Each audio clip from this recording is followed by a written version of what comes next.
राजस्थान की राजनीति इन दिनों एक ही जगह पर सिमट आई है, अंता विधानसभा उपचुनाव। जहां कांग्रेस और बीजेपी आमने सामने हैं, तो वहीं तीसरे कोण के रूप में निर्दलीय नरेश मीणा ने मुकाबले को दिलचस्प बना दिया है। लेकिन अब इस चुनावी तस्वीर में नया मोड़ आया है, जब सचिन पायलट ने खुद मैदान में उतरकर नरेश मीणा के खिलाफ खुलकर बयान दिया। अब तक पायलट इस पूरे मामले में बेहद संतुलित भूमिका निभा रहे थे।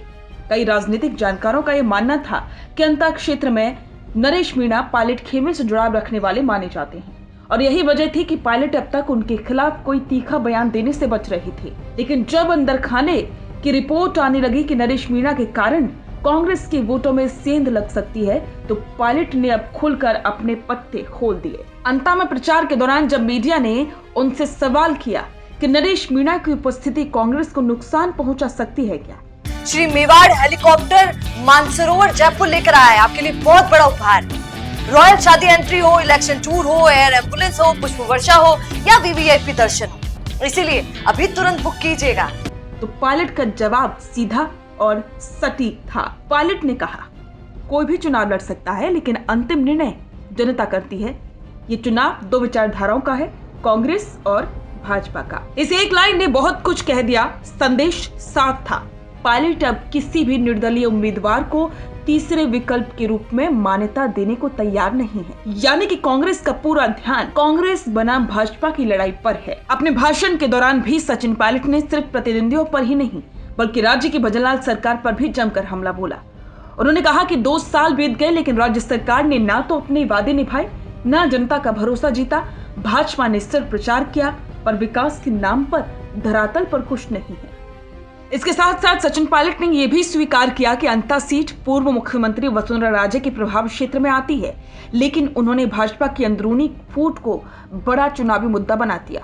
उनका कहना था, भाजपा में टिकट बंटवारे को लेकर जो अंतर्कलह हुई, वो साफ दिखाती है कि पार्टी अंदर से कितनी बिखरी हुई है।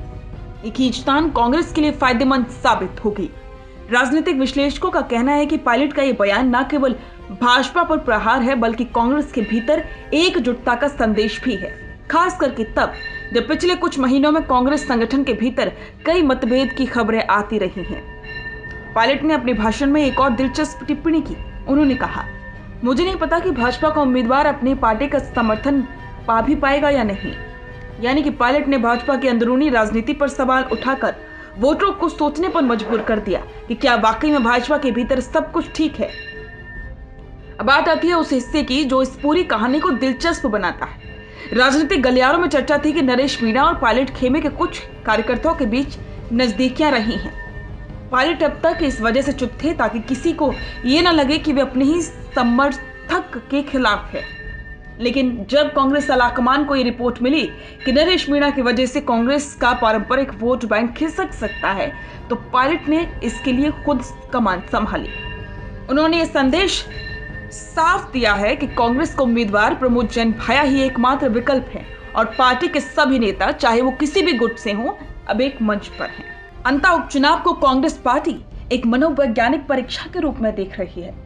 इस चुनाव के नतीजे 2028 के विधानसभा चुनावों के समीकरणों का संकेत माने जा रहे हैं, और इसी वजह से पायलट, डोटासरा और प्रदेश प्रभारी सुखजिंदर सिंह रंधावा जैसे बड़े चेहरे अब एक साथ अंता में चुनाव प्रचार के लिए लगे हुए हैं। बिजनेस अच्छा हो सकता है, लेकिन अगर नाम नहीं दिखा तो पहचान कैसे बनेगी?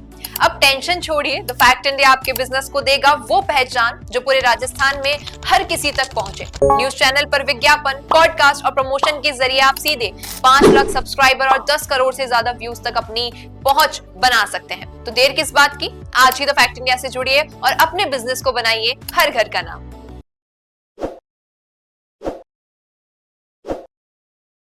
ताज़ा खबरों के लिए विजिट करें द फैक्ट इंडिया की वेबसाइट और डाउनलोड करें द फैक्ट इंडिया ऐप।